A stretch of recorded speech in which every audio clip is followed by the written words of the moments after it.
independent thoughts, independent life. This is Chad Benson.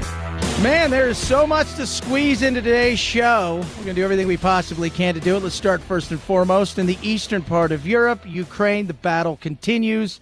Mariupol is being devastated. From what I hear, there's a few hundred, maybe 1,000 soldiers inside of a giant factory.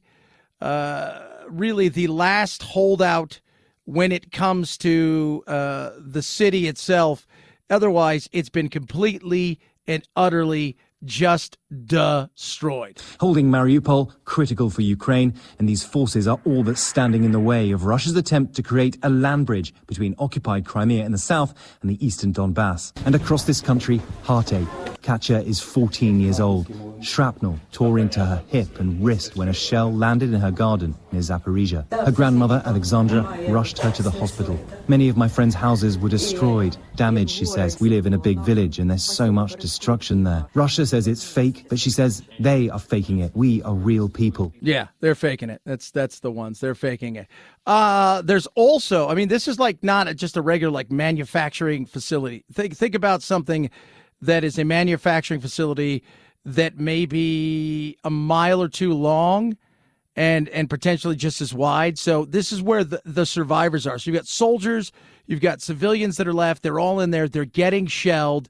It is ugly and it is nasty. And it's the thing we talked about yesterday with Mike Lyons, our military analyst, who talked about, look, this is what is coming for the foreseeable future. Outside the city of Zaporizhia in the southeast of Ukraine, Russian forces are about 15 miles from where I am now. And just about every man in every town and village in this region has gone to the front line because President Zelensky says Russia's second advance has begun. Yeah, so it is going to get much uglier before it gets better. And that is just the reality of it. And it's horrible because you've got to think about all the things that are happening right now.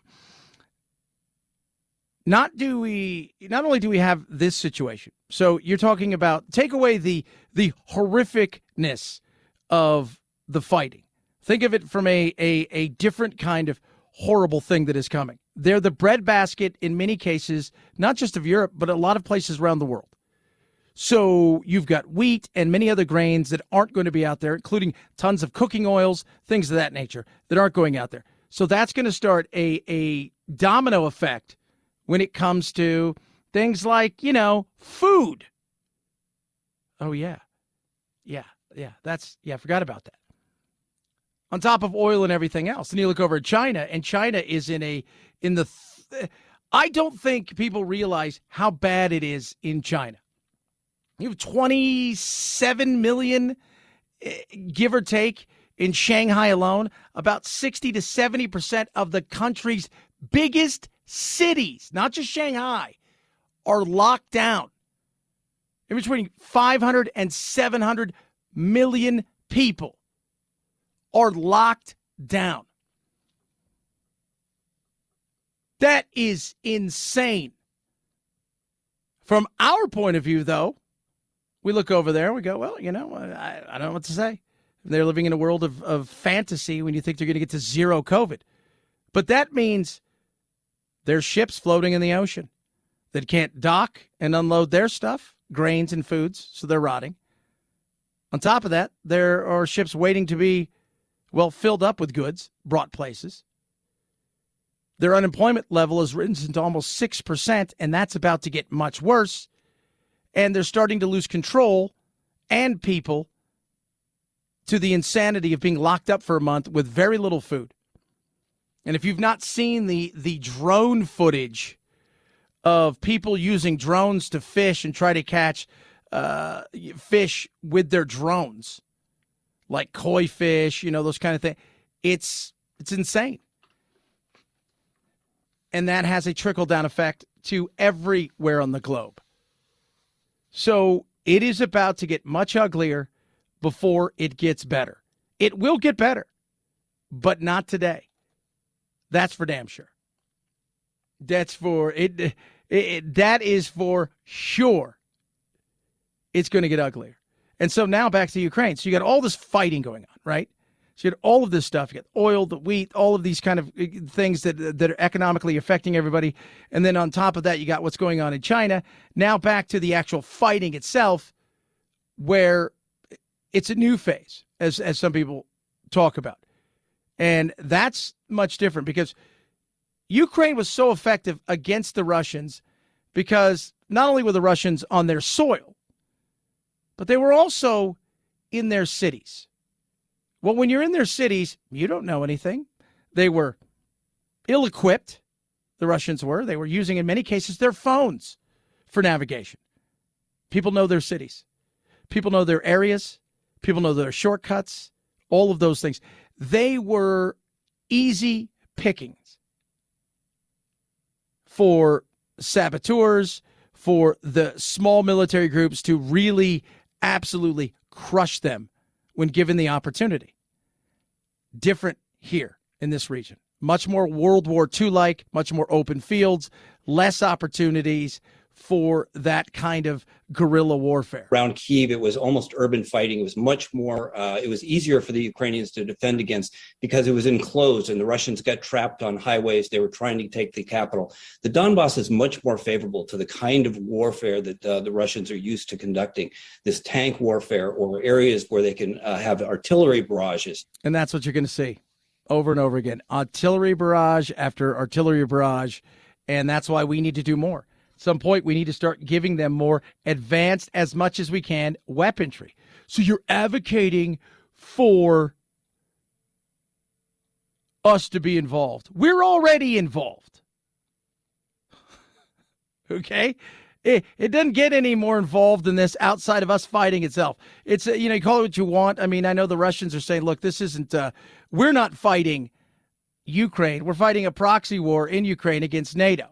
Well, that's not true, because if NATO really got involved and it was a conventional warfare, not we're going to blow each other up and everybody's going to die warfare, you're going to get your asses handed to you. So you're really not. But you are fighting against the Ukrainians with the backing of NATO and several other countries that are not NATO affiliated, who are supplying them with weapons. But what we can't supply them with is men and women who are going to fight. And that's the issue that I think we're going to see in the coming days, weeks, and months is they're going to run out of, they may have more ammunition than they have people. And eventually, the bigger military with more might will win the war. They won't win an occupation, but they'll win a war. And is that Putin's idea of what the war is? When it comes to the victory? Once he takes Mariupol, he owns enough of the Donbass, Putin, where he can say, that's it, we're suing for peace and accept the status quo. Or he can continue to grind on in the east, pushing westward in a war that could last months, if not years. And the thing about that I find fascinating is everybody kind of thinks, well, once he gets to this point, he's got the things he wants. He's got the land bridge. He's got all this kind of stuff. He's got all the things that he kind of would really, you think going into this, would want. Here's the problem. Who would ever trust him who's taken a portion of your land to not eventually re-gear, rearm, and retry? Nobody.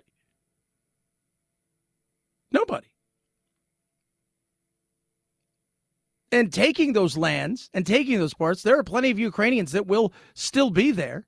Your occupation of that will be virtually impossible.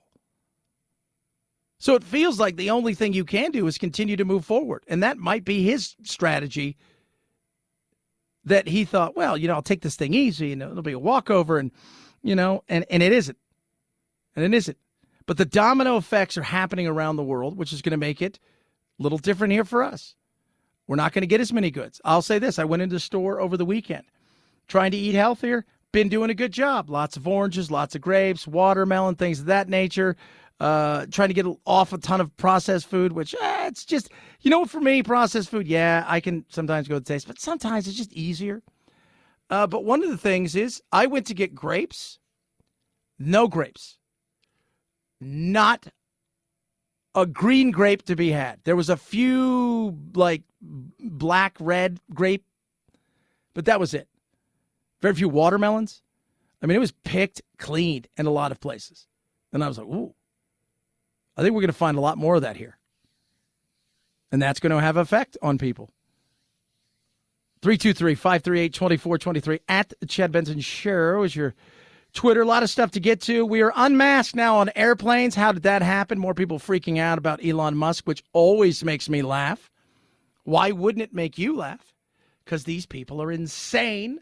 You know that, and I know that. This bizarre cult that we have built of masking for looks but not for reality is, I don't get it. Some people find it to be, I guess, cathartic and makes them feel better. And you should be able to mask if you want to mask. So crazy. It's like, well, if you're not wearing a mask, then I can't do anything because I'll not have to wear a mask too. You could still wear a mask. I think that needs to be told over and over again. You have to reiterate that to people. I don't think people get that. 323-538-2423 at Chad Benson Show is your Twitter. Tweet at us. MyPillow right now gives you something amazing. Six amazing towels. Normally $109.99. Now yours for $39.99. So you're going to get 6 amazing towels, tons of sizes and colors, cotton grown right here in the USA, 1 year warranty, a 6-day money-back guarantee, tons of colors and sizes. You're going to get 2 big towels, 2 of the hand towels, 2 washcloths. Super absorbent, not lotiony or scratchy. You will love, love, love these towels. Towels I have in my house, use them all the time. Right now, you can save big. Normally $109.99, yours for the amazing price of $39.99. Plus deep discounts on everything that MyPillow has to offer. You go to MyPillow.com/Benson, MyPillow.com/Benson. You save right there. Or you can call them directly, 800-983-4975. 800-983-4975. Grab yourself deep discounts on all MyPillow products, but check it out. The 6-piece MyPillow towel set for only $39.99 today at MyPillow.com/Benson. Chad Benson Show.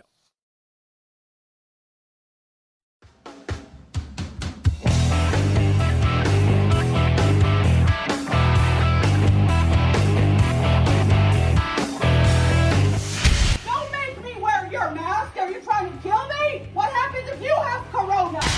No need to socially distance while listening to your Chad Benson Show podcast. 4 out of 5 experts say so. I'm a scientist. There is no corona. But hurry before they change their mind. You know they will. Chad's podcast found on iTunes, iHeart, Spotify, and wherever you find your favorite COVID-free podcasts. Oh my gosh. I kind of like it, I'm not gonna lie. This is the Chad Benson Show.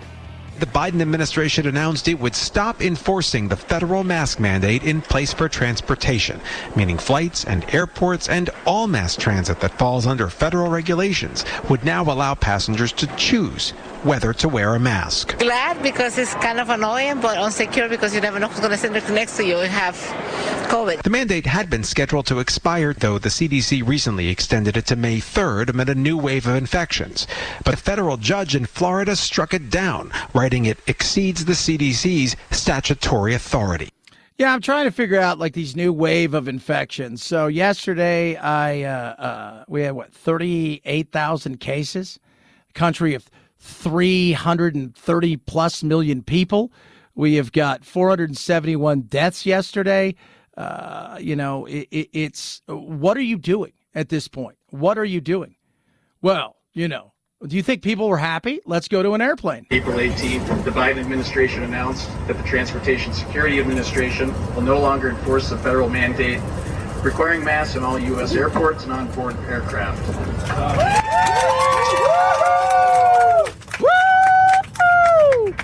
And then you got right now, you Dr. Gupta's on, and it's like the CDC is warning that there are many people who are undercounted because they're using at-home tests to see if they have coronavirus.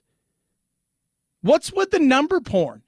Who cares? The numbers you should care about are hospitalizations and death because of coronavirus, not with coronavirus.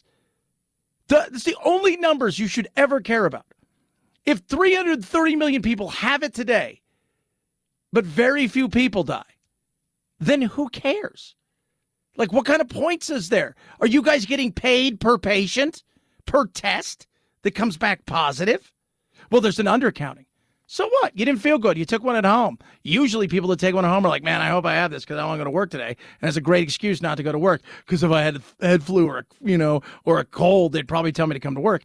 But you're going to, I got the coronavirus, and you feel totally fine. But it's that numbers like, oh, God, it's oh, geez, oh, God. It was hilarious to watch. Like, a vast majority of the people on these airplanes were like, woo! They're throwing. There's one guy's walking up and down the aisles with it was like a Southwest, and he had a bag, and he's like, you guys can put your mask in here and throw them away. And, people are cheering. And then there's that one person that's like a super sourpuss because they're pretty sure that their 99-cent mask is going to protect them from something that it's not going to protect them from, but it makes them feel good.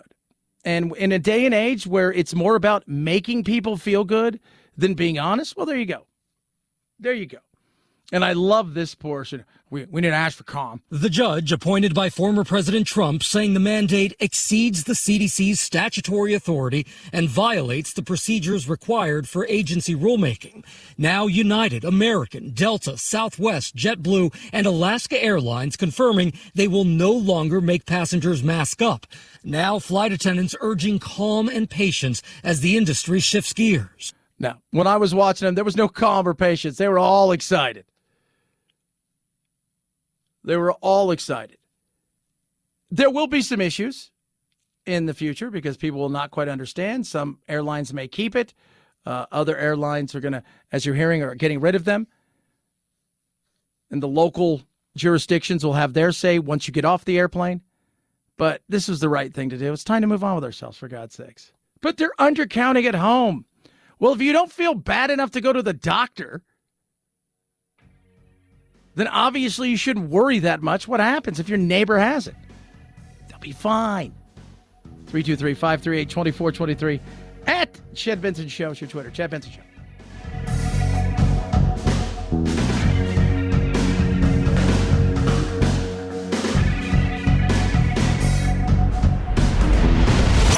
The Chad Benson Show.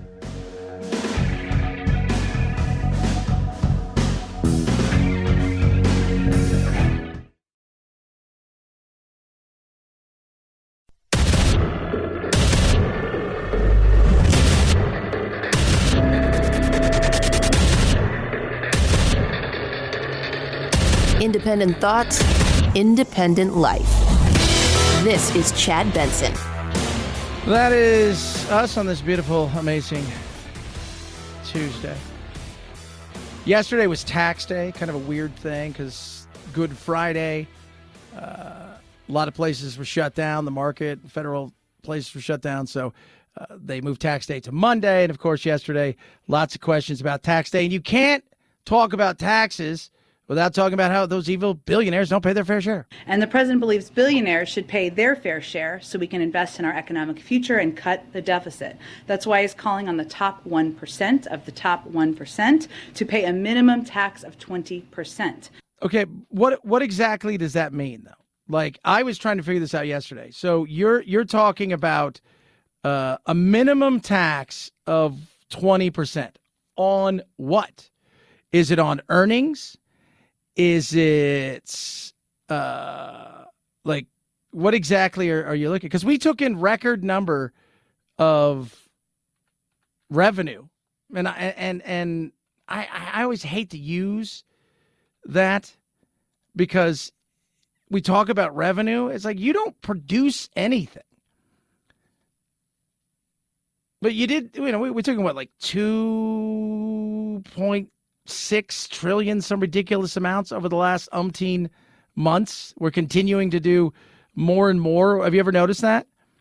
Like, it doesn't matter where you go. Go to just about any state. It's like, oh yeah, Tennessee collected $2.5 billion in excess tax revenue so far this year. But then we're going to figure out a way to spend it.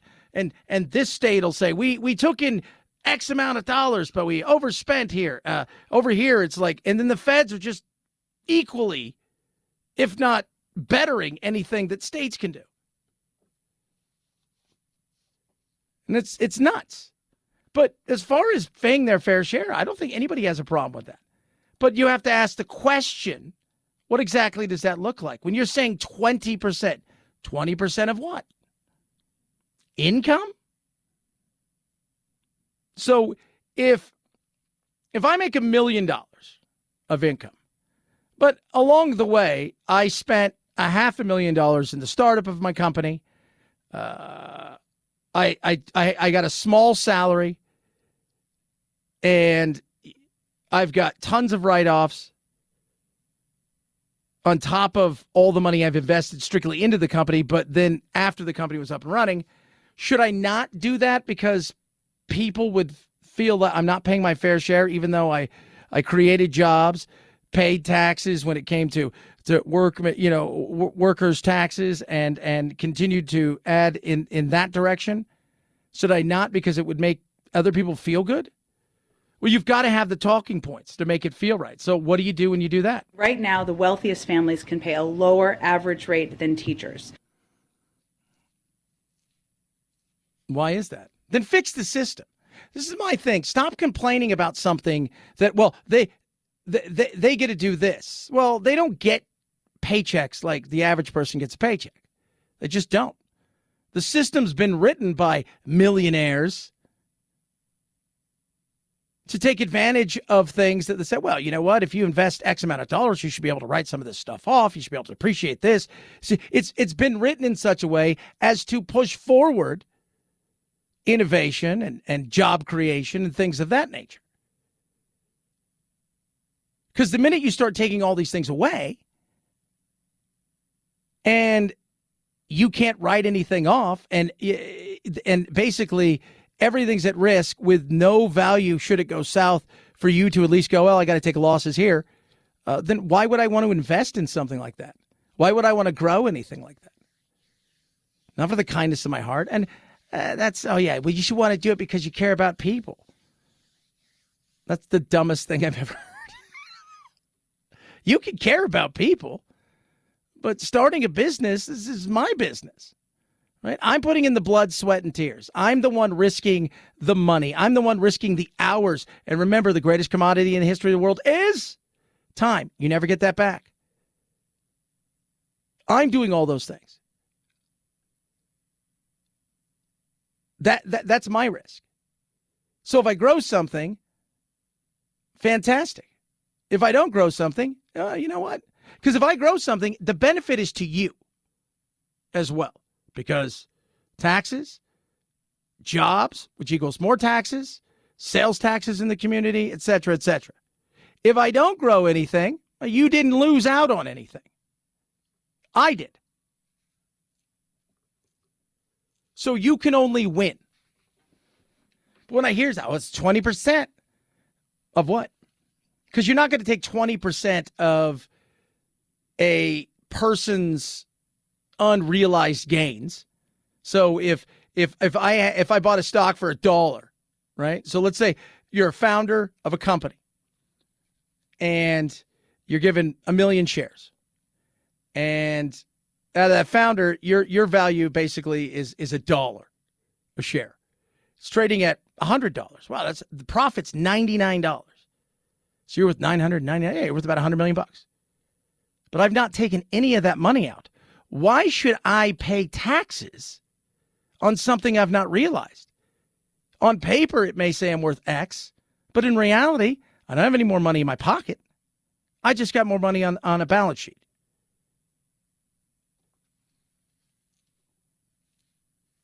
So that should be the question on what should we base this 20% off? Not wealth. You're not going to do that. That's stupid. So what exactly is it going to be? 323-538-2423 at Chad Benson Show's your Twitter. Tweet at us. And that brings us to this insanity. So Charles Payne, who is an interesting character, to say the least, a very nice guy. He's been on the show a couple times. I was on Fox yesterday talking about the, Jayapal, who's, out there in Seattle, super uber progressive, talking about we need to get rid of, the student loans and debt. And I go back to this. You took the debt out. You signed the agreement that said that you were going to pay this loan back. It wasn't a surprise. There's no gun to your head. Now you want people to pay off the debt or just eliminate it. You just don't eliminate it. It just goes somewhere. Somebody's losing on that. That's the taxpayers. He wants to break it down about that's a dumb idea. Let's go through this in three ways. First and foremost, why would anybody in this country want to forgive student loan debt? 71% of folks with professional degrees have student loan debt. You know how much they make over a lifetime in earnings? $3.6 million. Doctoral, $3.3 million. Master's degrees, $2.7 million. If you have less than a high school degree, you make about $900,000 a year throughout your lifetime if you're lucky. Why the hell would someone who dropped out of high school, only has a high school degree, pay the loan of someone who's going to make $3.6 million in their lifetime? So right then and there, it's nonsensical, it's unfair, and it's stupid. Yep, 100% agree there. It's funny because you want the billionaires to pay your fair share, and at the same time, you want everybody else to pay your share. He's not done. He's continuing. All right, point number two. Who owns this loan, this debt? 59% Asian students, 67% Hispanic, 70% white. Where's the racial justice? Where is the racial justice that she is talking about? Let's go to her district. I checked out her district last night. 4.8% black people in her district. Who is she really helping in her district? That's correct. 73% white, over 60% graduation rate, more than double the national average. It is a gift to her white donors. One more thing, let's go this. Who are her donors? Try Microsoft, #1 donor. You know how many black people work for Microsoft? You can go down to the next train station and find more. 3% are managers. It's one of the largest corporations in the world. Yeah. Oh. But it's great. And they're edging towards how can we fix this? How can we give people, because they're desperate in the midterms. The Democrats are so desperate. They're looking at fail in Afghanistan, immigration completely forgotten about, and at a point now where it's a nightmare that I don't think they realize, and they're just starting to realize. Oh my God, what have we allowed to have happen? Coronavirus messaging and battle that was all over the place and not uber successful. Not uber successful at all.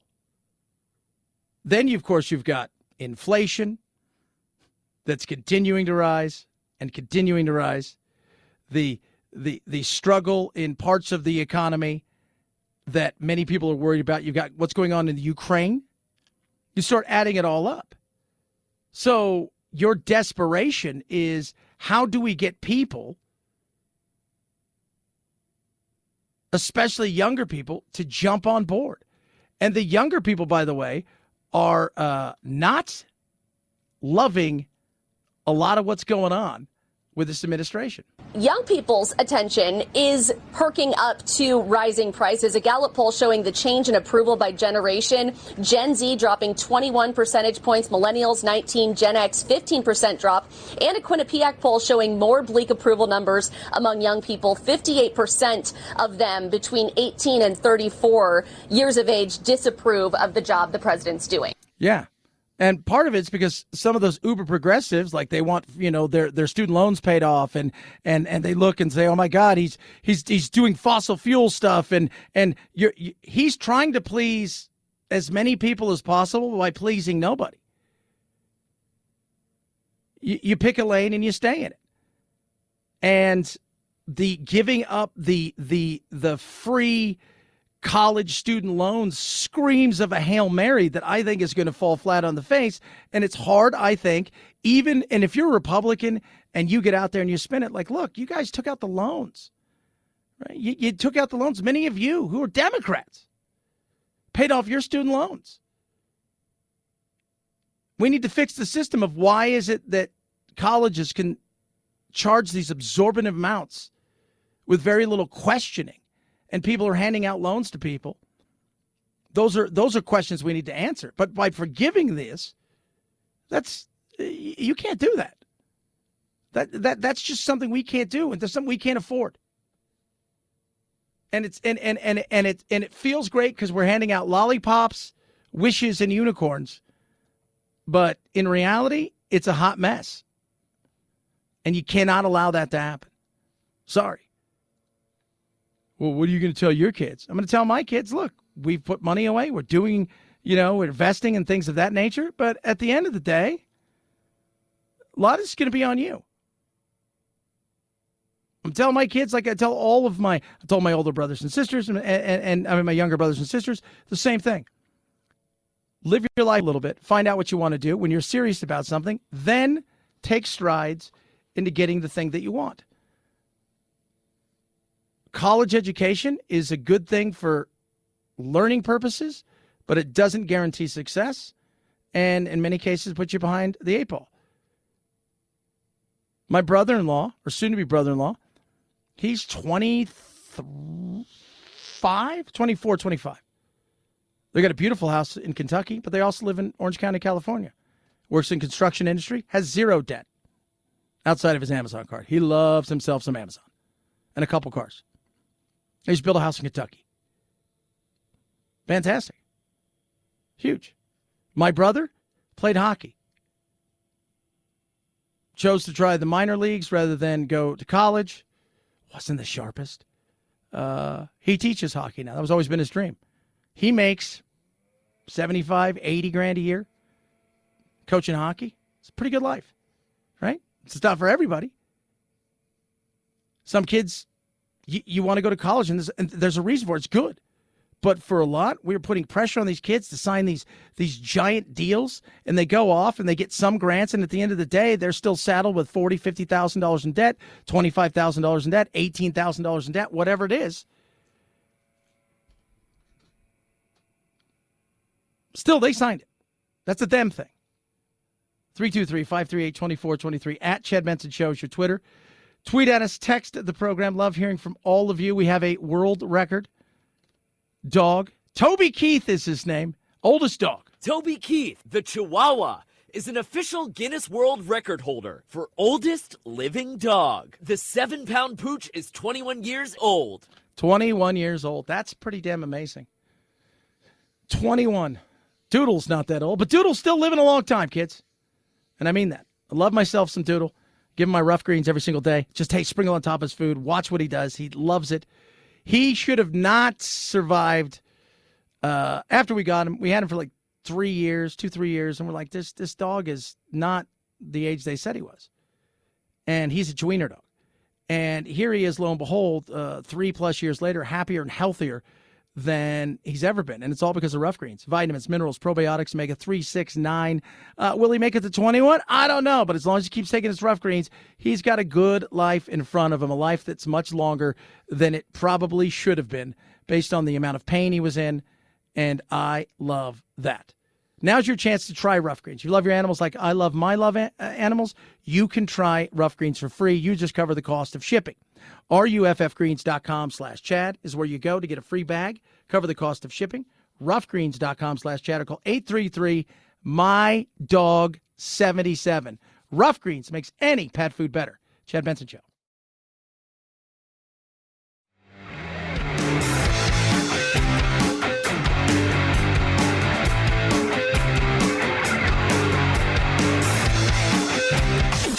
Helen Keller is a Nazi terrorist that is a male. Is that what you're telling me right now? Yeah. Are you thinking of Hitler?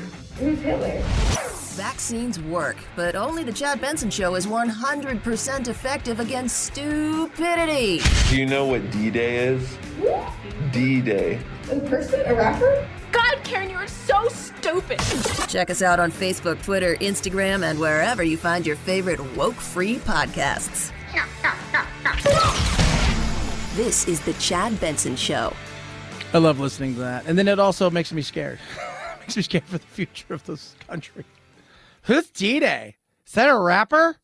Is that a rap? Feels like a rapper. I'm like, the only D-Day who's not a rapper was in Animal House. That was it. Speaking of people who don't quite get it, I love this. So you can't just go to Coachella, right? If you're cool, you got to go to Coachella with swag, right? You got to be dripping. You got to be bringing, I don't know what the kids are saying nowadays. So you can't just go to Coachella. If you're an influencer, you have to go to something else other than Coachella.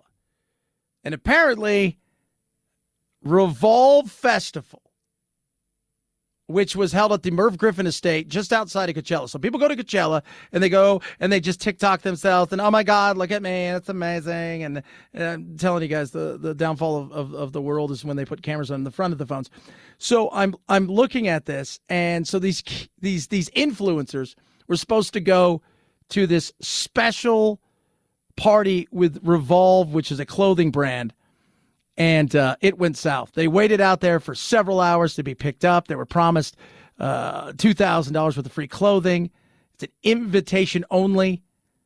Who's a VIP? You're going to have Post Malone and a few others performing there, and it went south fast. They called it Fire 2.0, if you guys remember the Fire Festival. That was a nightmare. That got people arrested for how bad it was. You had to post 6 Instagram posts, 6 Instagram stories, 3 Instagram reels, 3 TikTok videos, and 1 YouTube video about the event.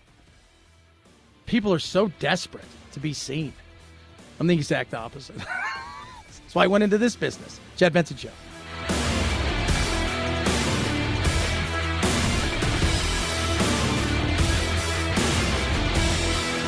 This is the Chad Benson Show.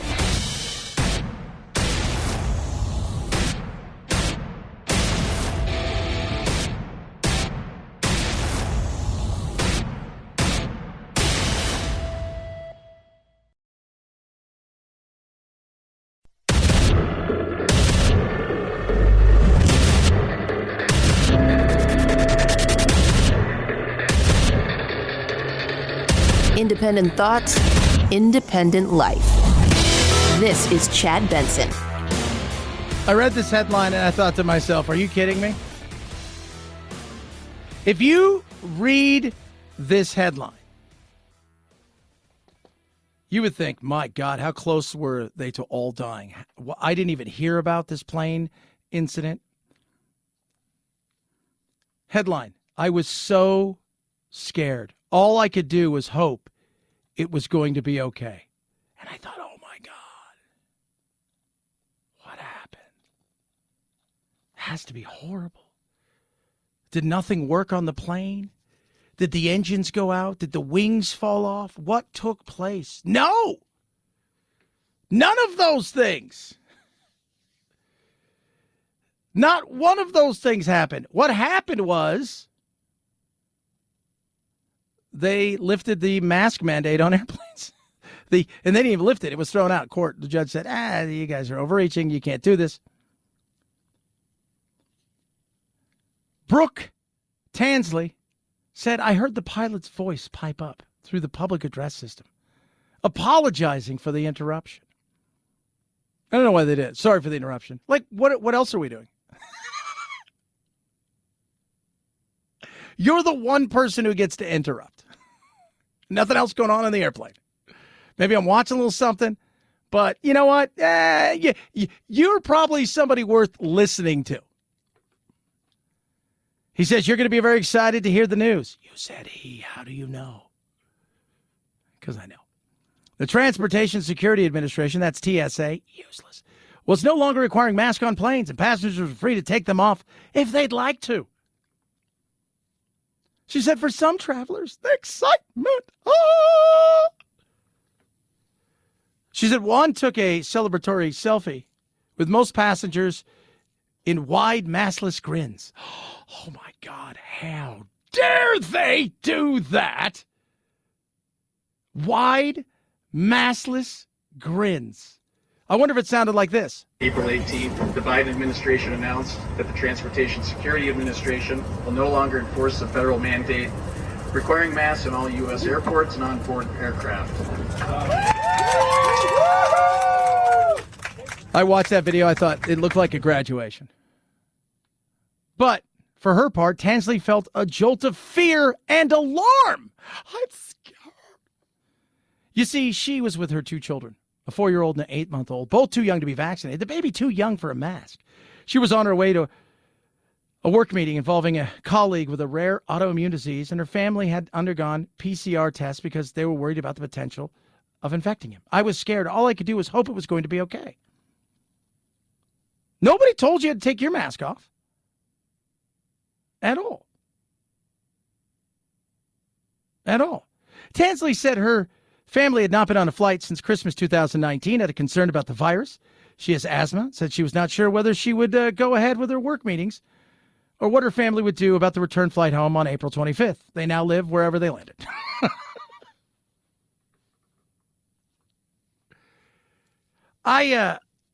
Not to make fun, you got other people here. A person said, I'm worried about my 6-year-old son who is, so you had like couples traveling in, different planes and they're on separate flights en route to Los Angeles. It hit me that my wife and young son would also like to get this announcement mid-flight, said another person. I'm upset, uncomfortable, and frustrated. Why? Why are you any of those things? You have every right to wear a mask. You have absolutely every right to wear a mask. What are you terrified of? Look, if you've got somebody home who's got a serious disease, well, I'm going to go see somebody. Yeah, but you could still wear a mask. It doesn't change anything.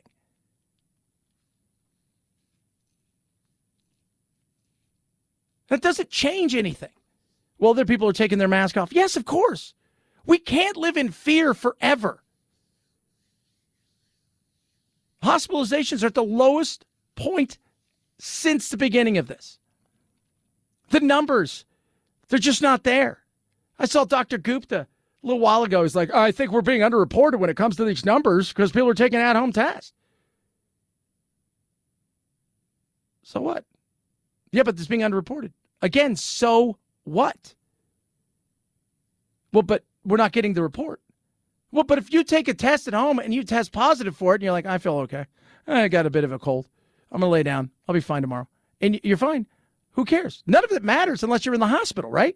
At the end of the day, shouldn't it be the death toll and the number of hospitalizations? Isn't that the end game? But you've got people terrified. I have a 3-year-old. Are you terrified? I'm like, no, I'm not. She's gritty. She's tough. She eats dirt. She's a princess, and at the same time, she's a bit of a piranha. Totally different, my 2 kids. My son, Jack, sweet, caring, lovable, very sensitive. My 3-year-old, a lot like me. Full of piss and vinegar. Just as easily give you a hug and punch you in the throat. But both of them, Jack and I have talked about this. You've got an aunt that you're extremely close to. She had double lung transplant. You've got your vaccinations. You live your life, right? If you don't feel good, you stay home. You stay away from Auntie. When you're around her, if she wants you to, you wear a mask. It's that simple. It is. I'm terrified. But am I terrified for him if he doesn't wear a mask? No, because he's 11. Oh, excuse me, he's 12. He's pretty damn good shape. Plays hockey all the time, nonstop. He's obsessed. He'll be fine. Are you worried about your 3-year-old? I'm not. She's in good shape. She's fine. Not worried about that. You go and look. Are there incidents of kids who've passed away from this, as well as the flu, drowning, et cetera, et cetera? Yes. But my God, to be that terrified. Then all of a sudden I look up and I realize people are taking off their mask. And some people were grinning. And what were they grinning about? Don't they know they're all dying? Settle down, eh? 323-538-2423 at Chad Benson Show is your Twitter. Meanwhile, in the world of insanity, where real things of danger are going on, that includes this thing called Ukraine. The fear, and we talked yesterday with my clients, is there a point at which he uses nuclear options like tactical nukes? Lavrov, they're John Kirby, I guess, is the best way to describe, talking about the potential. Asked on Indian television if Russia might employ tactical nuclear weapons, as Ukrainian President Zelensky has suggested Moscow might, Russian Foreign Secretary Sergei Lavrov with this highly dismissive retort. He says many things. Depends on what he drinks or what he smokes. He says many things. Lavrov stated that the operation in Ukraine's eastern industrial heartland is aimed at the, quote, full liberation of the Donetsk and Luhansk republics. Well, totally it is, because you've got to absolutely do that. You've got to liberate them from the Nazis and the other, like the chupacabras, I'm pretty sure roaming around there. Got to get rid of those because we all know that those are doing stuff. And then there's the other stuff that's going on there. Bunch of people always send me something, about, well, you're not getting the whole news, Chad. There were Nazis there. You know what? They're Ukrainian nationalists. Well, they're white. Well, that's pretty much all the Ukraine is. I'm going to let it out for you guys. It's not a very diverse nation, kind of monolithic.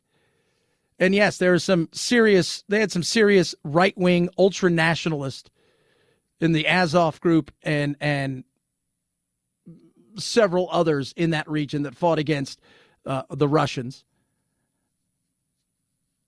But when I hear Nazis, they're not, and they've had some problems. Don't get me wrong. They've got some issues, some of these places. But to say that that's why they're attacking, oh my God. And I know I'm going to get some emails from people and some tweets and texts. Oh, you just don't understand. Oh, I know. Appreciate that. No, I do understand. I understand. And I think most sound-minded people do. Look, are there bad people, including the Azov group in their military, that are ultra-nationalist, that operated kind of with impunity on its own as they took apart and were used by their government to fight against the Russians? Yeah, there is.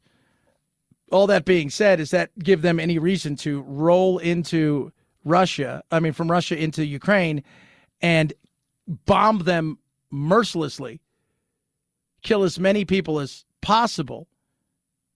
No, that doesn't give them the right to do that. It doesn't.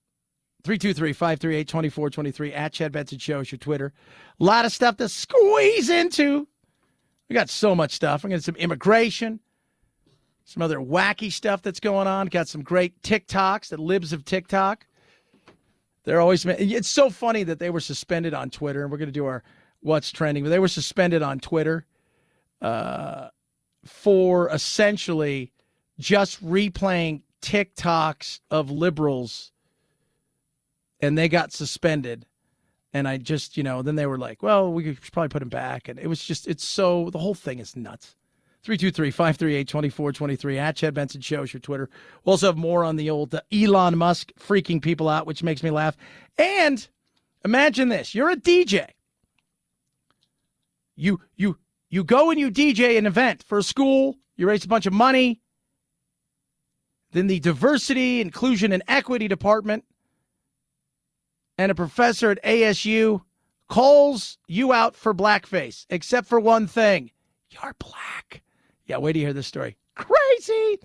Healthy Cell is awesome. Take it every single day. It is not like any kind of supplement you've ever taken before. It's an ingestible gel. So imagine this, right? You get like a little bit bigger than, say, a ketchup packet, right?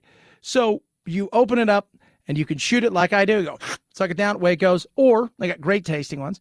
Or you can do something else, like make a smoothie or put it in water, whatever it is, however you want to take it. What it does, though, is your vitamins, your minerals that you think you're getting from the nutrients you need from your other supplements, well, they're in pill form. They taste gross, and you're not really getting them. Your body's not absorbing them. With this, it absorbs it. It eats it all.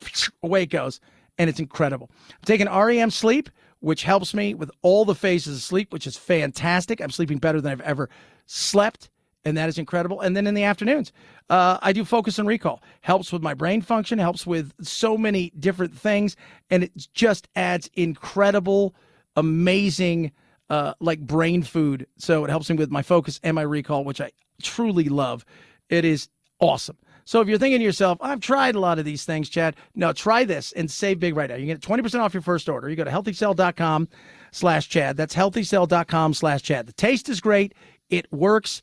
Put me to the test. Tell me if it works or not. Because I'll tell you right now, it works. And my sleep, amazing. Healthycell.com/Chad. 20% off your first order. Healthycell.com/Chad to save 20%. Chad Benson Show.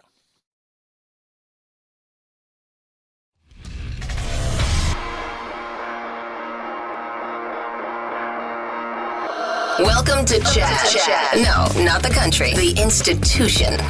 The Chad Benson Show. 5, 4, 3, 2, 1, 0.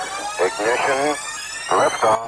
Now it's time to find out what's trending. What's trending? Yeah, what does that mean? I mean something, right? Like it's trending on the old internet. What's trending? Let us take a peek, find out what is trending on the old interwebs.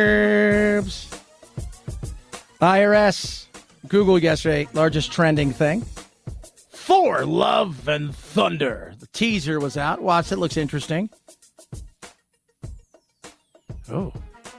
Yeah, because what's her name? Natalie Portman. She's Thor in this. I don't know if she's Thor all the way through, but she's kind of jacked. I'll say that. Cristiano Ronaldo, the soccer star. His twins were born yesterday. One of them did not survive. Mask mandates dropped. People freaking out. We're just talking about that. People going, I've got a 5-year-old and they're perfectly healthy and I worry about them because I love stunting their growth. And so they don't get facial cues. Chad, it's not being very nice. It's not. Taco Bell bringing back a favorite. It's about time after a 17-month hiatus. Taco Bell's Mexican pizza is coming out of retirement. Be consumed when I'm a little thinner. Head on over to Google. To Google. It's Googling. What's over there? Well, you got Delta and the mask mandate.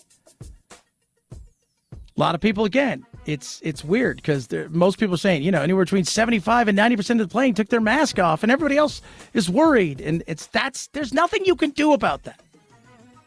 You cannot force the many to bow to the few over your worry about something that at this moment in time does not need to be worried about.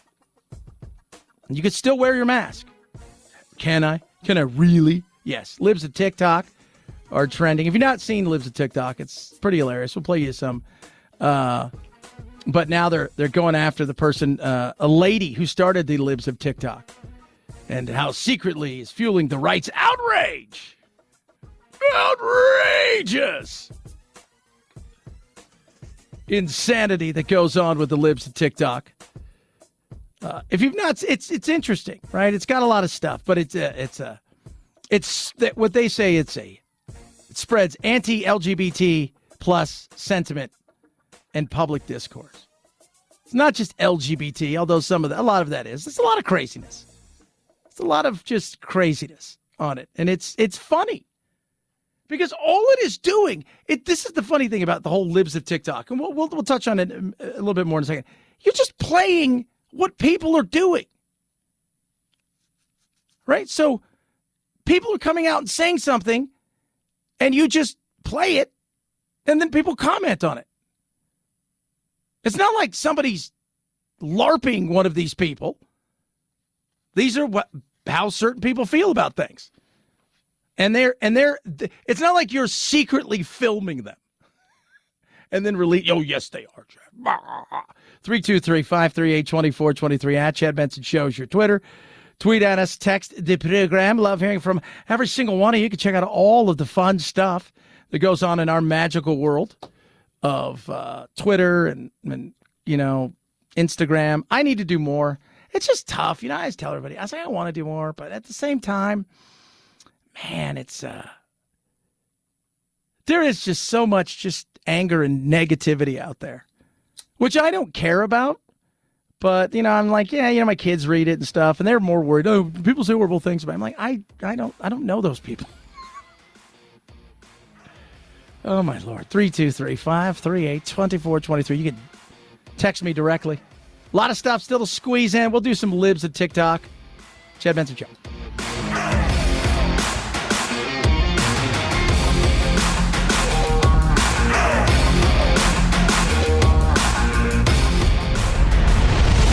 The Chad Benson Show.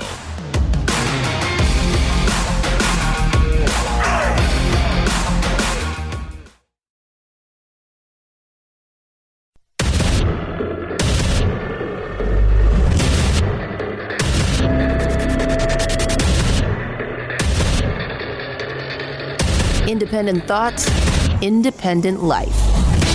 This is Chad Benson. If you don't know what Libs of TikTok is, it's hilarious. Oh, Chad. Angry right-wing insanity that you push here. Part of it is Libs of TikTok.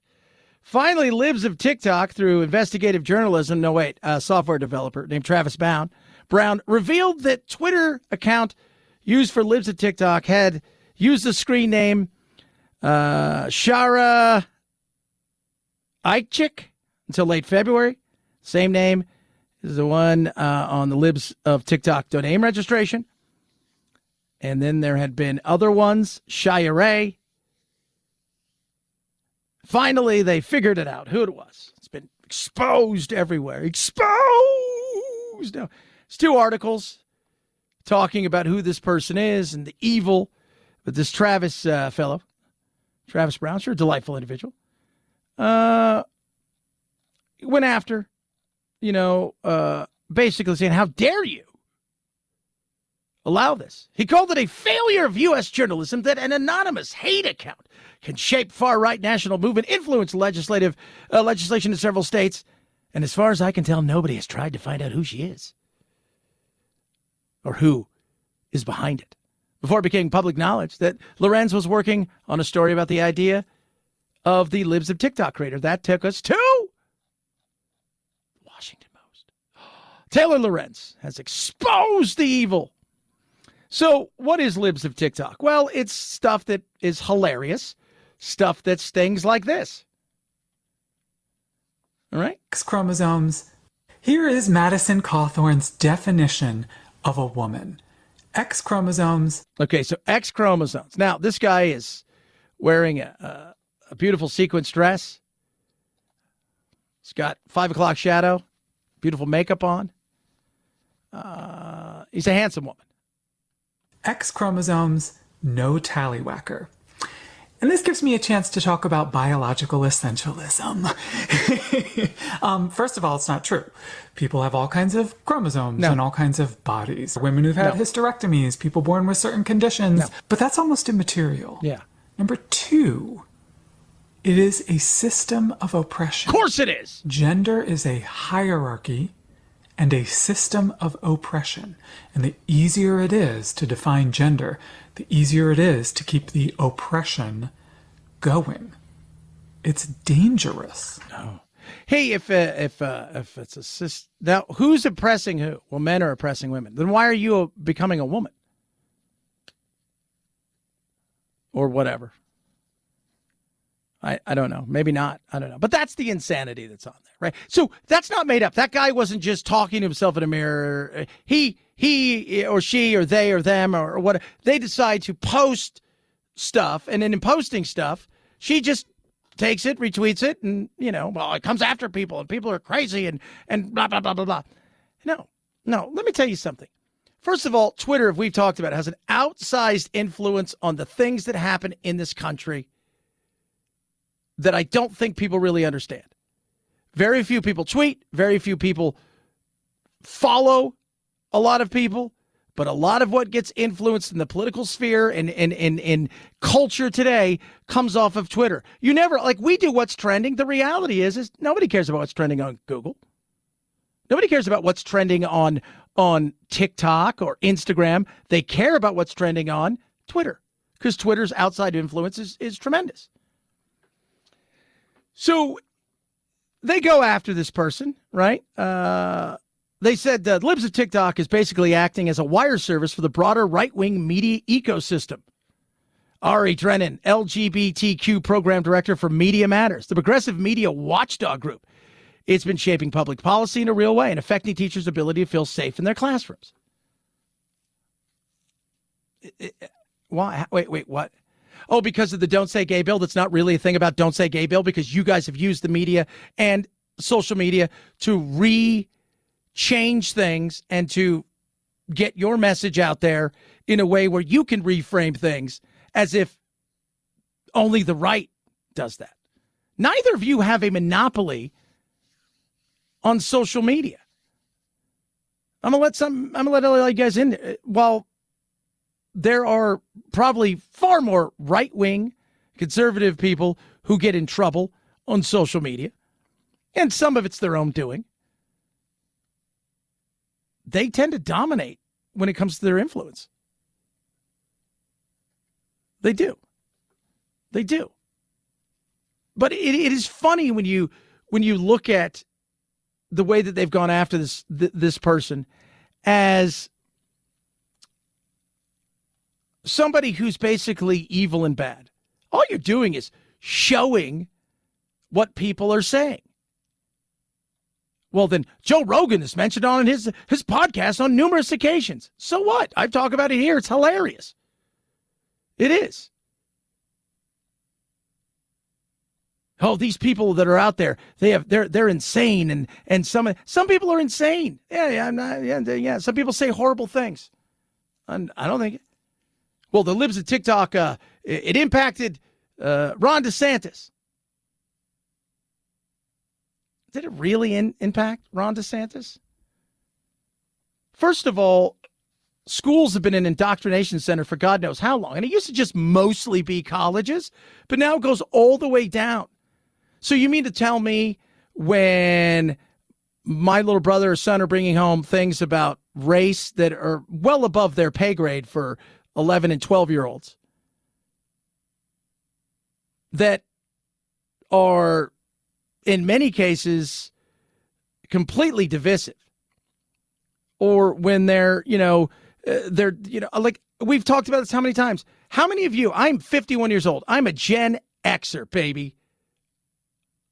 I never knew if any of my teachers were really, maybe they were married. I'm sure they were. Never mentioned it. Didn't know any of their husbands' names. Didn't know their sexuality. Didn't know anything because they just taught me something. But now we have to have people chingo. Well, I'm a kindergarten teacher who's a two-spirit, LGBTQ plus P, which is pretend, LARPer, who also doubles as a vegan witch, and I worship Freya. You're like, no, what? I am having trouble with blue. What color's blue again? Which one's that? So enough with your crap. If you're willing to put it out there, it's people run and they take it and they go with it. And that's it. Well, they got suspended, they got suspended from Twitter for a couple of days. Just like Babylon Bee and stuff.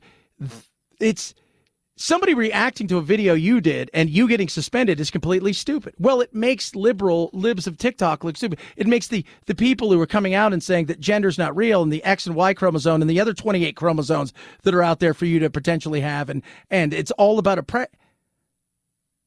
nobody filmed that guy secretly. That person put it out there. He did not go, yeah, I was watching the internet the other day and I saw libs of TikTok and I decided because of libs of TikTok that I should, have this new Don't Say Gay bill, which is not real.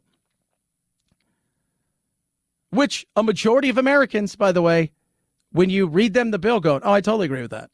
Even liberals were like, I don't think we should be talking to kindergartners about sex. Just don't. Sorry.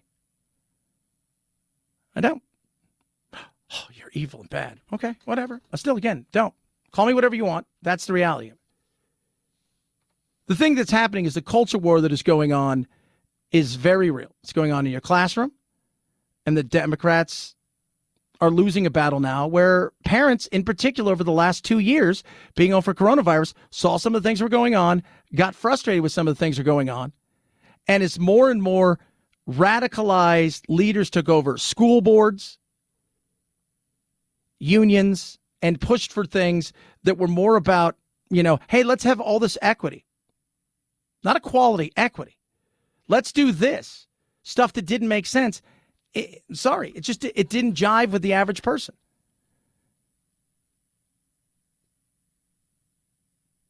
And I think the final straw was the Leah Thomas thing, the swimmer. Really, this is not fair at all. None of this is fair. You're still a man. Now, you may identify as a woman, but I could see your twigs and berries. But this isn't fair. And I think a lot of people just said, no, sorry, we need to do something. And have people overreacted in politics? Of course they have. because you never miss an opportunity to overreact. Politics is like telenovelas. If you can overreact, totally do it. And that's what they've done in some places.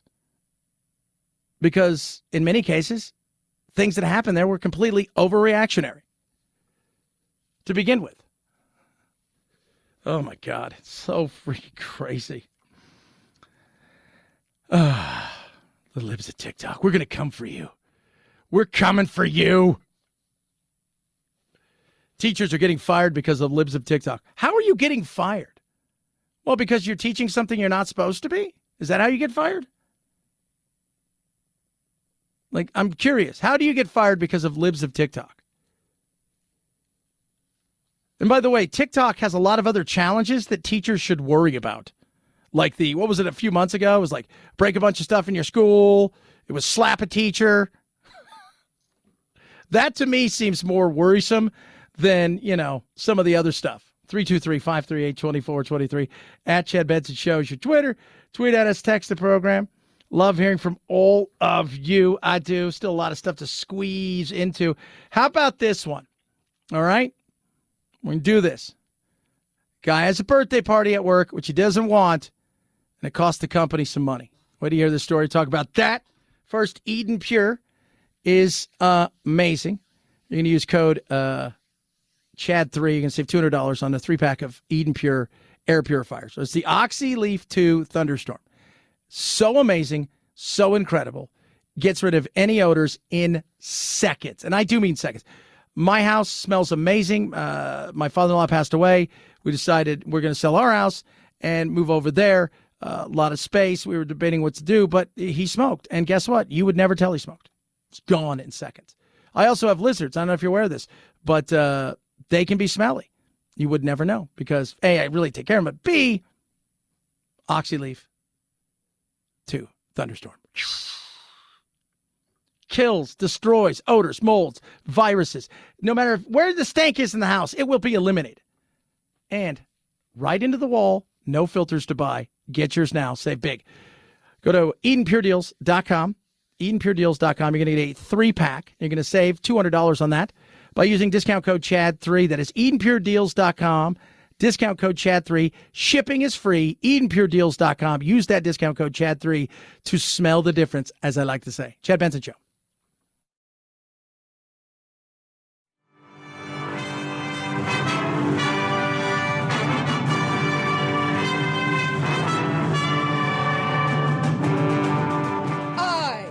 To be free. I am not a terrorist. I am not Antifa. I am not a sex slave that wears masks. Don't be a cutie pie.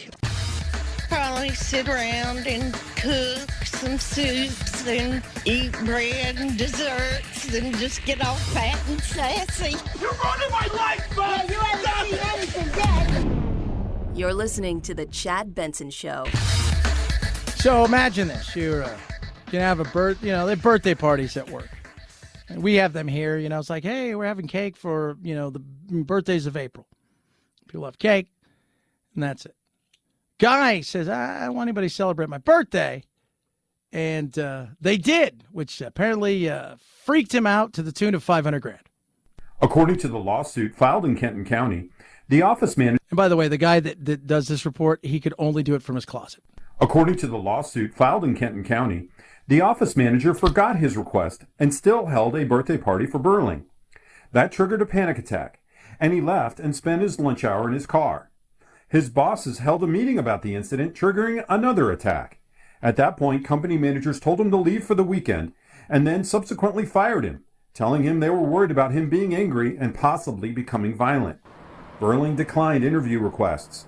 His lawyer, Tony Bucher, says the company apparently was more concerned about others than his clients' well-being. Well, yeah, I mean, that's life, right? And that's the world that we've created now. We're concerned about others. We're concerned about everything. And that's a lot of panic attacks. They're having a meeting about you. Oh, my God. It seems like he's got a lot of problems, right? So he has the party. I don't know what happened to him where like he freaks out about parties, but he just, it was bad. And then the meeting, And then, was he angry? Did you potentially identify him as a shooter? Is that something that could have worried? So I could see that. Like, we're worried because I got 150 employees. And for me, sorry that you got so panicky, but I also started to think maybe you could be a position to hurt some other people. I don't know if I want that around my 150 employees. They started giving him a pretty hard time for his response to the birthday celebration, actually accusing him of stealing his coworkers' joy. A jury believed Burling and this week awarded him $450,000 in damages, including $300,000 for mental anguish. That seems like it's a lot of money for mental anguish over a birthday party. Of course, the usual. It's not about the money. What I found interesting, though, is he got to go in front of a jury. Bucher says Burling had been a model employee and missed out on a huge opportunity as Gravity has seen massive growth with its COVID testing in Covington and throughout Kentucky. This may sound cliche to say that the money was really secondary in this thing. It was a big step for someone that doesn't like that type of attention to stand up in front of 12 jurors and stand up for himself. Yeah. Okay, but here's my thing. If you're terrified to have a birthday party and you're terrified of people talking about and seeing you, I would find that getting in front of a jury would freak you out. Now, we've not heard back from leaders at Gravity after leaving several messages seeking comment today. Bucher says his client is doing well, but suffered more attacks after the incident and is still in therapy. Yeah, I think he's been in therapy for a long time. He's got a lot of money to do it now. 323-538-2423 at Chad Benson Show is your Twitter. Tweet at us, text the program. Somebody just text me, and you can text me always, 323-538-CHAD. What if there was a conservative as a TikTok? Well, go do it. I'll make fun of them too, because a lot of those people are crazy. 323-538-2423. Libs at TikTok is hilarious. You can laugh at stuff like that. We will all laugh one day. And all those people who put those pictures out of themselves, one day they're going to be in a relationship, married, and they'll look back and their parents are going to be taking out pictures. Remember when you wore a prom dress, Jim? Chad Benson Show.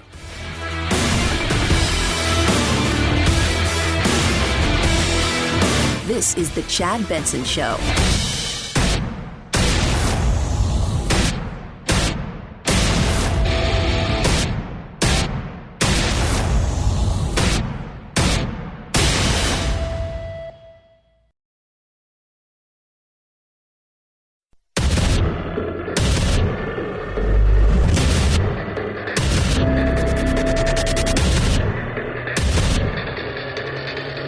Independent thoughts, independent life. This is Chad Benson.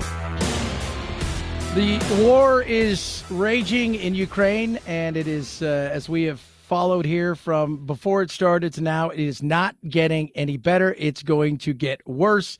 Much, much, much worse.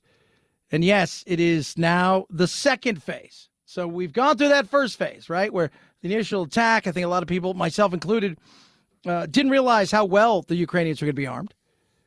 Didn't realize how well that the world was going to get behind them, which was fantastic and continues to be so. And I still think we aren't doing enough. I think we could do a lot more. But now it's entering a much different phase as the fighting goes to the Donbass region. Around Kyiv, it was almost urban fighting. It was much more, it was easier for the Ukrainians to defend against because it was enclosed and the Russians got trapped on highways. They were trying to take the capital. The Donbass is much more favorable to the kind of warfare that the Russians are used to conducting, this tank warfare or areas where they can have artillery barrages. Yeah. What's that mean? Well, think about it. When they first roamed in there, right? They're far away from supply lines. They're in a foreign territory, even though it's Ukraine, and they're similar in some ways. They're different in many others. They don't know the neighborhoods. The people, they didn't even have actual real equipment that could help them navigate. They were using their phones and like Waze and things like that. It was embarrassing. So the upper hand was to the Ukrainians because they were able to guerrilla warfare. They were able to come out of buildings and do certain things, and that surprised the hell out of the Russians. But now with Donbass, totally different. Different. It is going to be violent, and it is going to be old school. You're going to see tank battles. Think about that. The thought of tank battles in 2022 is almost unfathomable. But that's what we're probably going to see at some point because, Mariupol is, it's hanging on by a thread. Holding Mariupol, critical for Ukraine, and these forces are all that's standing in the way of Russia's attempt to create a land bridge between occupied Crimea in the south and the eastern Donbass. And across this country, heartache. Katya is 14 years old. Shrapnel tore into her hip and wrist when a shell landed in her garden near Zaporizhia. Her grandmother, Alexandra, rushed her to the hospital. Many of my friends' houses were destroyed, damaged, she says. We live in a big village and there's so much destruction there. Russia says it's fake, but she says they are faking it. We are real people. Yeah. Fake. Everybody's fake. No, it's real. It's real. This is what's going on. They're attacking. And one of the last holdouts is this giant, it almost looks like picture a mile long. You ever been somewhere where they've got a manufacturing plant and it seems to go on for blocks and blocks? This one's God knows how big. But you could fit tens of thousands upon thousands of people inside of it. And that's kind of where the civilians that are left are held out as well as the soldiers. And there is no way that they're going to surrender. I don't think they believe for a second that the Russians would be kind to them, even though they said, oh, no, it'll totally be good. This is it. This is what you've got now. This is the battle that is going to happen, the last stand for Mariupol. And then they're going to focus the rest on trying to draw the Ukrainians into some sort of fight, all the while shelling. Now, according to several news reports, that we are now training many of the Ukrainians on the new stuff that is coming to them. And they've got a lot of stuff, but they need more of it. If we send them 100, chances are they need 1,000.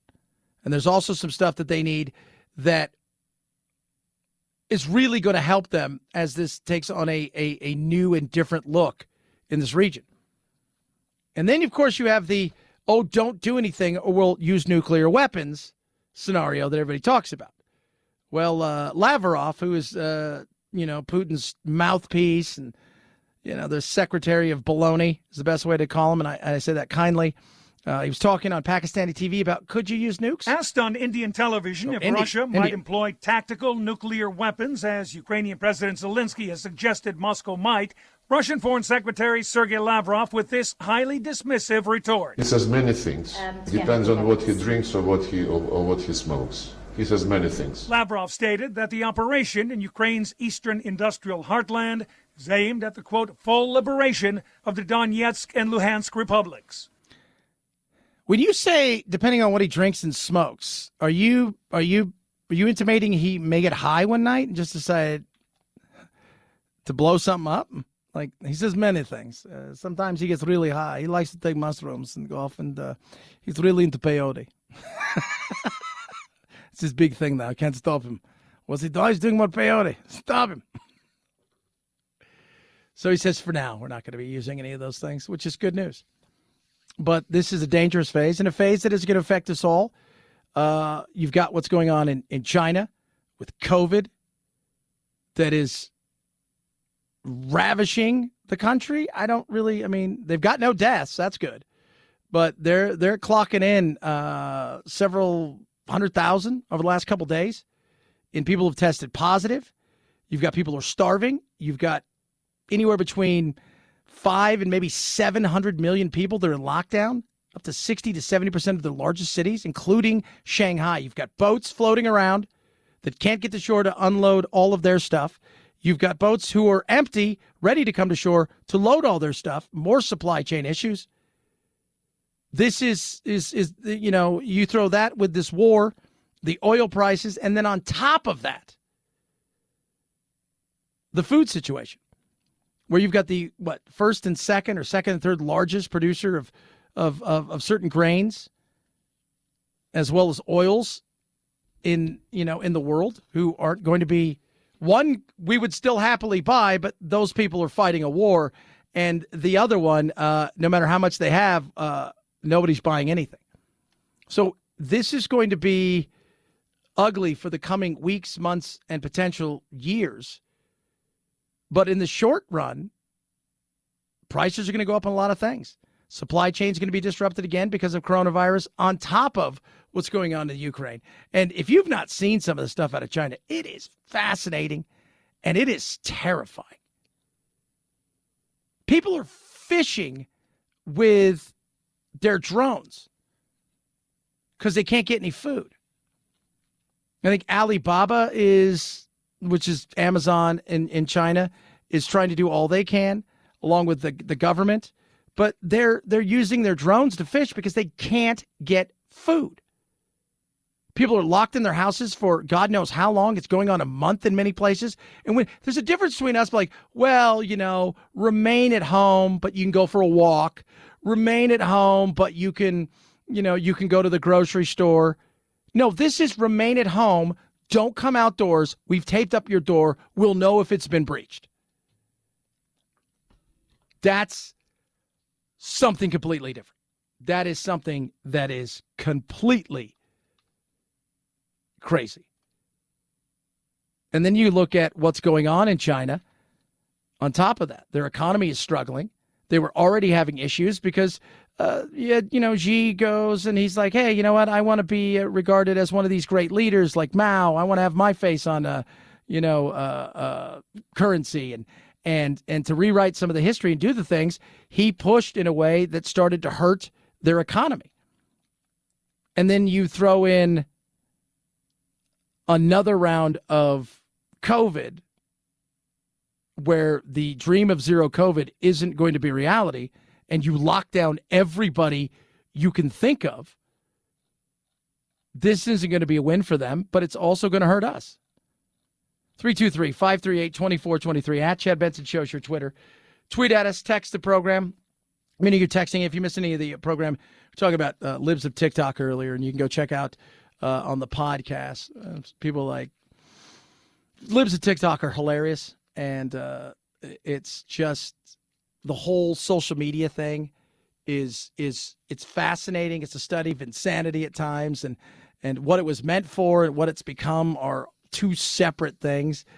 But we'll talk about Jack Dorsey said as he went after kind of Brian Stelter and CNN, which I think is hilarious. He's a weird bird too, right? But you don't get to be. Have you noticed that? Very few of them are like, yeah, that's totally just a regular dude. It's like most of them are like, that guy's really weird. Well, a lot of times it takes really weird to get to those places. But interesting what he tweeted out to Brian Stelter and CNN about their role in BS. Talk about that.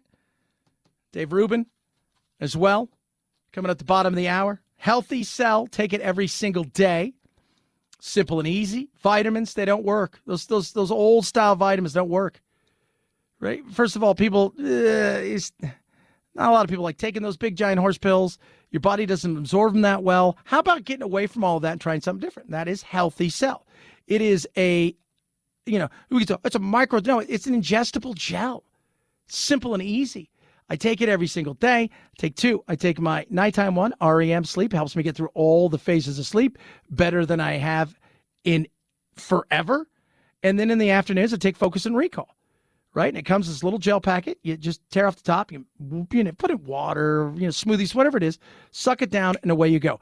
Instant impact. Helps just tremendously. Within 30 minutes, I'm rocking and rolling even better. Helps my focus, my mental speed, rapid learning. It's got Omega 369, ginseng extract, so many different amazing things. MCT oil, amino acids, natural caffeine. It's awesome, and it works. Right now, I want you to try these things. You will not be disappointed.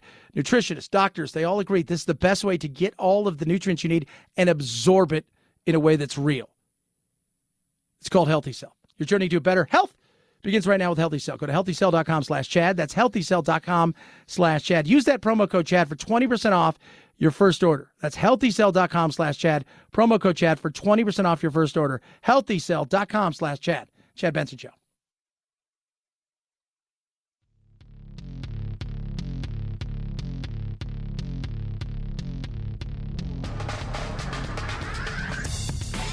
Serving up talk radio medium rare and dripping with irony. It's Chad Benson. April 18th, the Biden administration announced that the Transportation Security Administration will no longer enforce the federal mandate requiring masks in all U.S. airports and on-board aircraft. You're able to take your mask off and freely move about the cabin. No! People freaking out. It's hilarious. Some people, Chad, it's not very nice.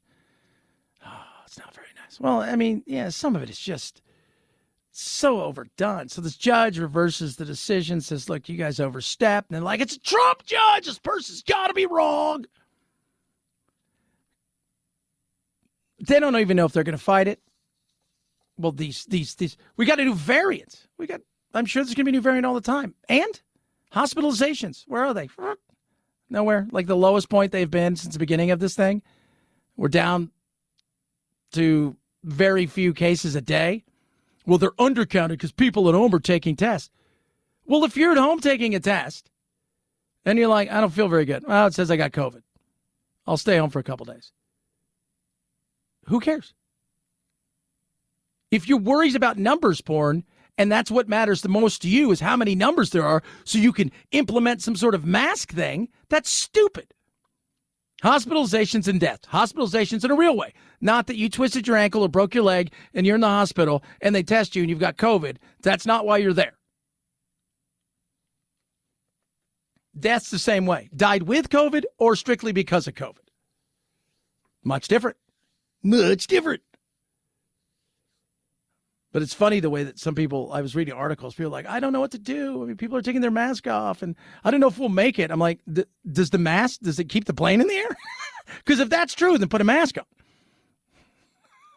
If it's not true, well then, yeah, wear your mask if you feel comfortable. Over the weekend, people freak out, as they tend to do, over things like, Elon Musk purchasing things like Twitter. What is the next move going to be for Elon Musk? All eyes are on Musk and his Twitter account right now because he is pushing forward with this $41+ billion bid for Twitter. Over the weekend, the Twitter board adopting a so-called poison pill provision, trying to drive Musk back from his hostile takeover bid.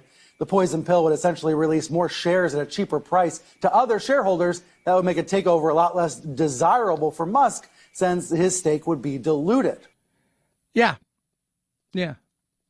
But was the price fair? Would people have made money? By the way, there are other people that are making noises. They may want to join Elon Musk in this. I don't know how real it is that he's going to take it over, not take it over. Is it possible that he wins this? Absolutely. I think if he wants it bad enough, he's got the means and the connections to go get it. But there's also things like, he didn't really have $43 billion in cash. He's going to have to cash in a lot of Tesla stock. What's that do for people at Tesla? How's that make them feel? So that means that there's a chance he's going to have to go out and secure it through other means of borrowing. But if he really wants it, I think he can do it. But is that really what he wants? Or does he just want to start a conversation about some of the insanity that goes on there, which I think is real? And just judging by the way that people act. And I love, like, Brian Stelter and CNN in particular are so full of it. You're spreading disinformation. You gave me 4 years of Russia. Total lies. 4 years. Right? You gave me 4 years of impeachments and Russia. And you're full of it. And you guys live to divide because it's good.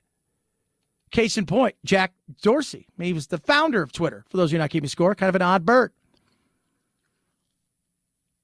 Went off on Brian Stelter because they were talking about Brian Stelter. And Stelter shared a Washington Post article accusing Tucker Carlson of selling doubt.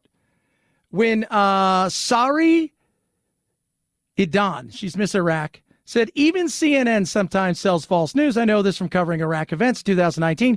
People need to understand every media is prone to either mistakes or deliberate corruption. Do you own your investigations before believing what they're selling?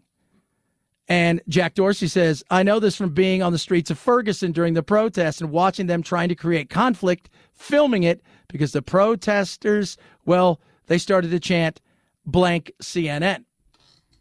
Yeah. Remember, it's a business, and you've got to get eyes on your product. And who, what, when, how, and why just doesn't do it anymore.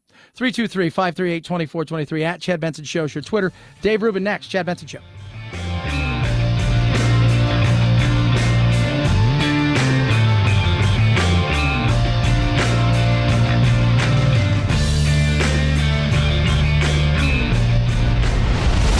The Chad Benson Show.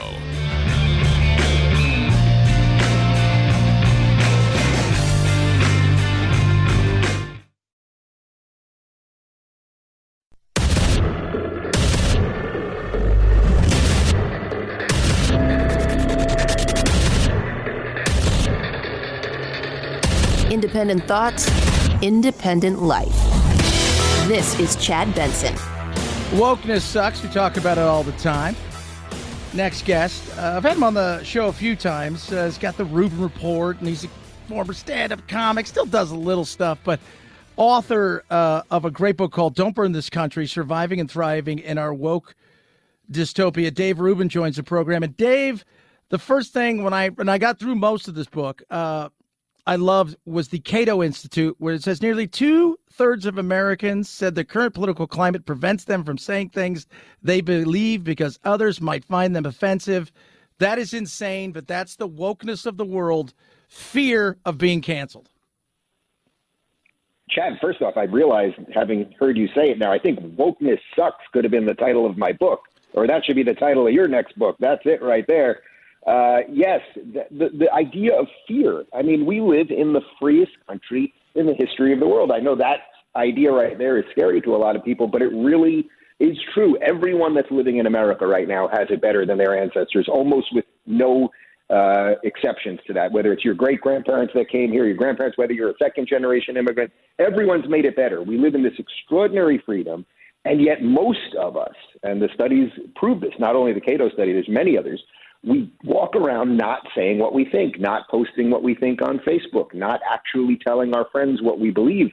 And the more that we do that, we actually feed the monster that is coming for our rights. I think a lot of people think, oh, if I just kind of don't say what I think right now, I won't get canceled, or the mob won't come for me, or eventually this thing will pass.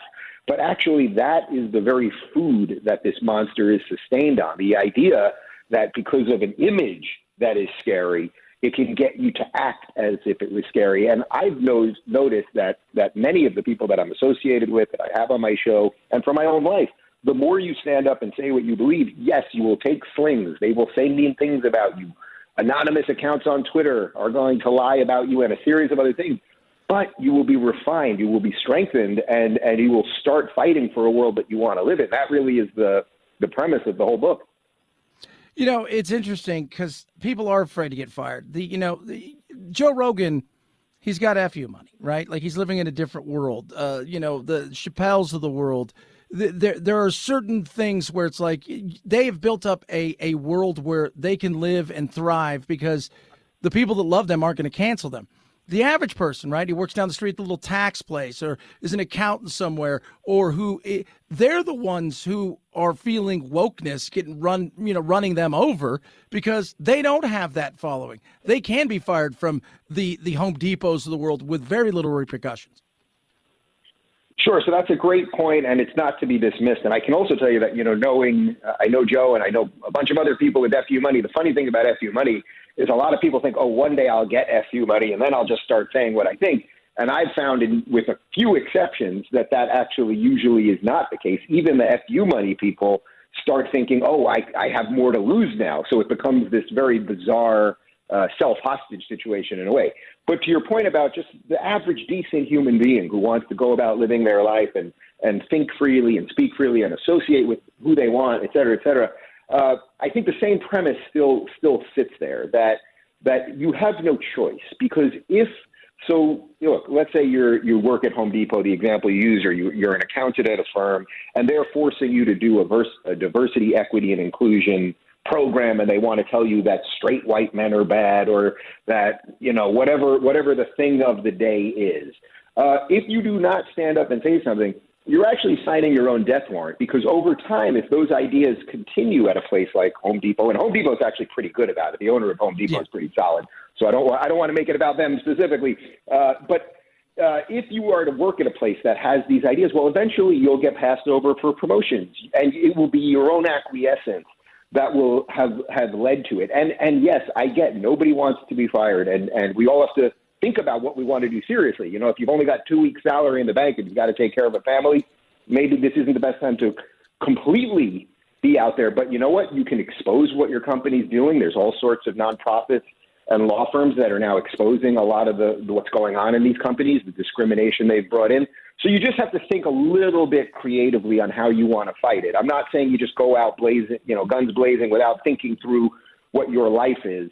But the silence part right now is the scariest part for most people, because we're giving power to people that don't deserve that power. No doubt. Don't burn this country, surviving and thriving in a woke utopia, dystopia. Joining us, Dave Rubin, the author of the book. One of the other things I was reading about was Patreon. And I always find this interesting. You hear people say, and we'll talk about Musk here in a minute, because I do find this to be very interesting with him. But if you don't like it, go start your own. Right. So when people have gone to try to start their own, whether it be, whether it's Patreon, you've had conservatives go there and, oh, my God, they're being thrown off. And all of a sudden, YouTube, you're kicked off of YouTube. And it can be a snap thing like that where you're kicked off of something, even though you're thinking to yourself, I got no warning for this. It feels like it's a snap judgment. And I was reading about what you were saying is you were making the most of your money was coming from Patreon. And you're like, yeah, no, I got to get out of this, because at any moment I could be next. Yeah. Long story short, they had Patreon, which is a crowdfunding platform. So whatever it is that you're doing as a creator, whether you do political videos like me, or you do unboxing videos, or you make ceramics, whatever it is, if you have a few people that want to subscribe to you monthly, that's in essence what Patreon is. I was making about 80% of my company's revenue. Now, that's not just money for me. I have several employees. I have a production company. And one day they just canceled a guy by the name of Carl Benjamin.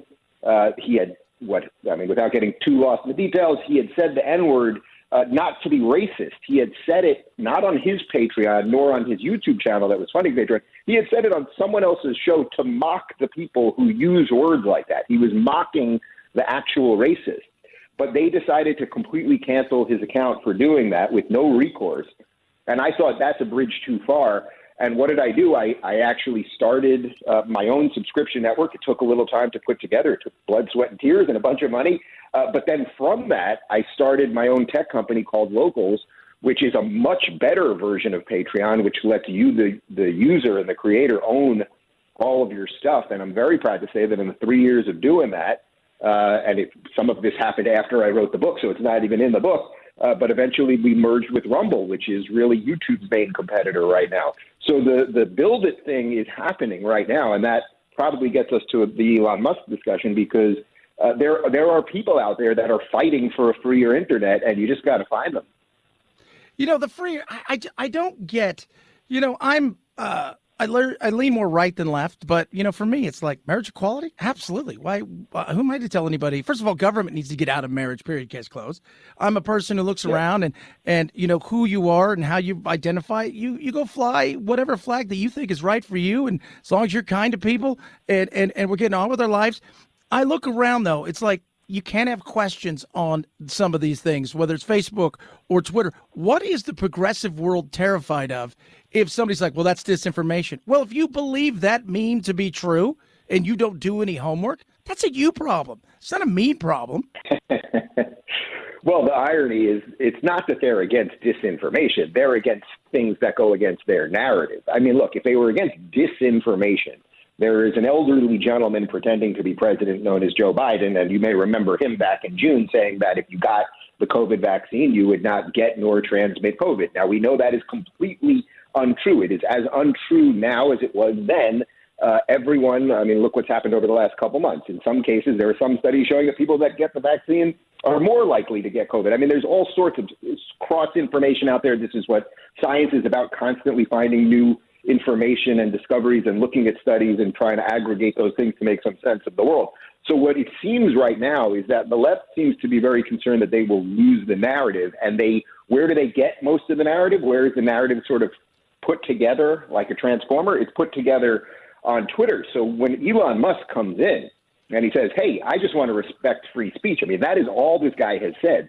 He said, I want to respect free speech and I want to give significantly more money per share to buy this company. The fascinating thing about Twitter is that it is worth basically right now pretty much the same amount as when it went public in 2013. That's not what any public company wants. Obviously, you want to go up like a hockey stick.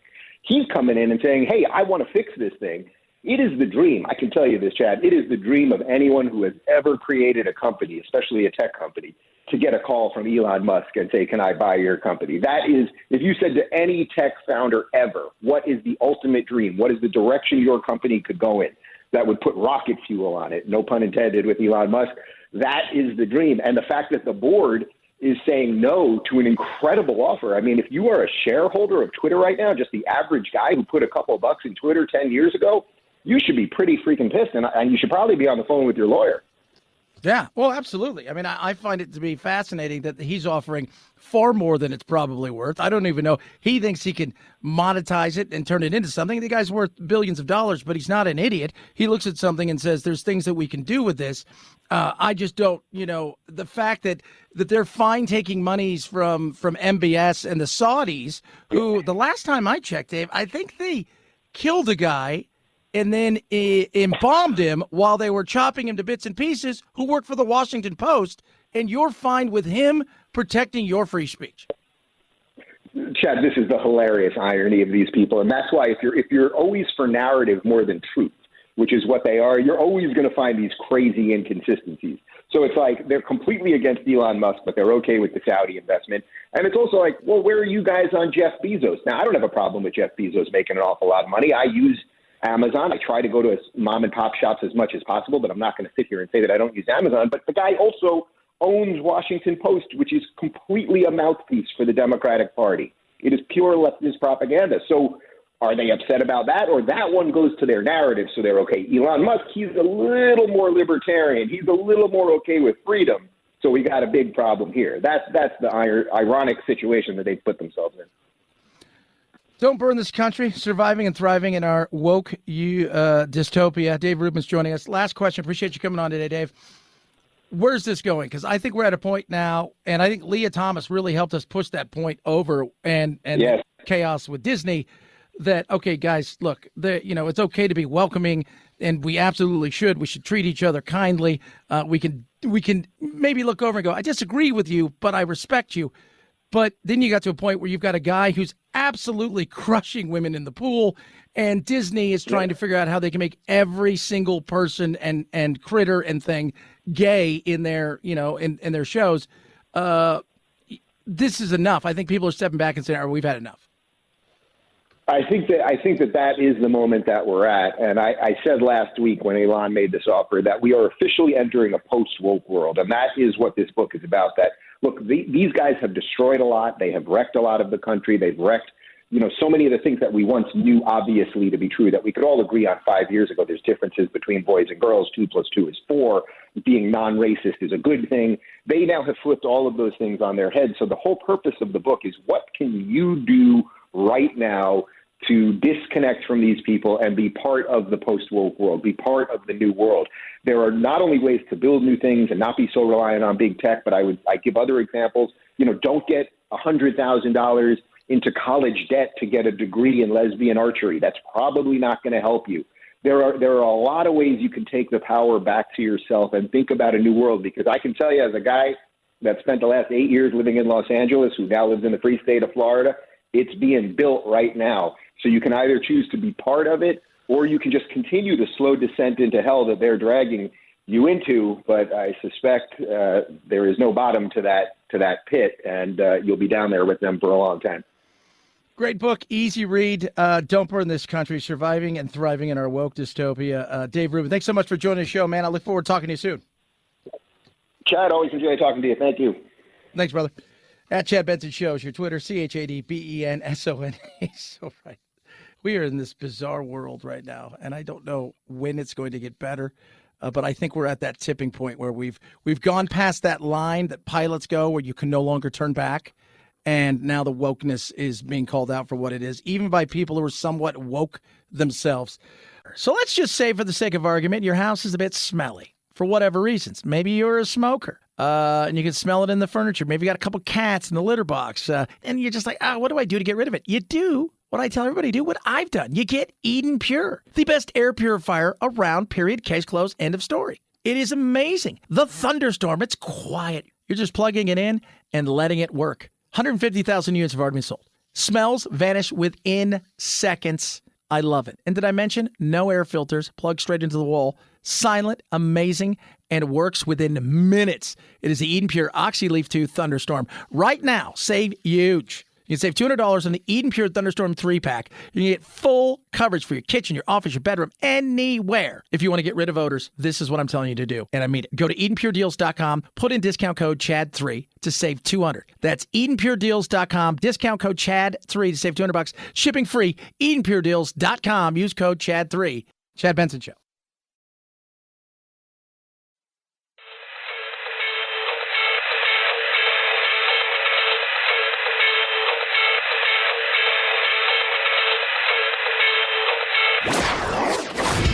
Don't let the Washington Beltway strangle you.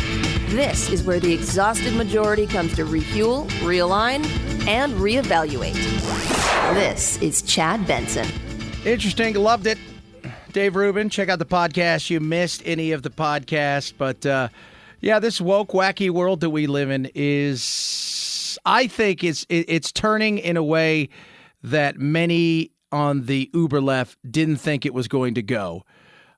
But it is indeed turning, and that is a good thing. This is interesting. This is from Joe Rogan, talking about Elon Musk, but talking about guidance and leadership. You have to understand, and we all do somewhere, but you're alive in the middle of this experience, and it's playing out where no one feels comfortable. No one understands what's happening. No one knows what life really is. No one, not a single person. And yet we're all calling upon other people for guidance and leadership and support. We look to like powerful leaders. Like that's why, me included, everyone is so excited that Elon Musk is trying to buy Twitter. Like, yes, the great one. Yeah. He's the super intelligent leader type character that seems to have great ethics and morals too. Yeah, it's interesting. I don't know if he's got great ethics and morals. He just has leadership qualities. And that's important. You know, you talked yesterday, a majority of Americans believe our leadership is weak. And we're looking for somebody to be a leader. And does Elon provide that? When it comes to Twitter, I don't know. But we're just looking for voices that are going to stand out above the rest that seem to be calming, influential, and not insane. I don't know how many times I have to, not insane. I keep, like with this president, with any governor, with any senator and congressperson, I just don't know what happens in a world where you can't sit down and have an actual conversation with people where you say, look, we were going to try some stuff. And that's still our hopes in the future. But the reality is we live in a world of today. And because of that, we have to pivot, whether it's oil or gas that we have to drill and do these things. Nobody does that. And leadership is few and far between. And we need more leaders and less insane followers. 323-538-2423 at Chad Benson Show is your Twitter. Solid, fun show today. Tomorrow we'll get a little woke because we tend to do that. You have yourself an amazing, incredible rest of your day. Make sure to follow us at Chad Benson. Tweet at us. Text the program. A lot of stuff coming up in the future. Go out. It's Tuesday. You know what that means. Grab yourself a taco and eat it up. As always, my friends. Night, night, Jack. This is the Chad Benson Show.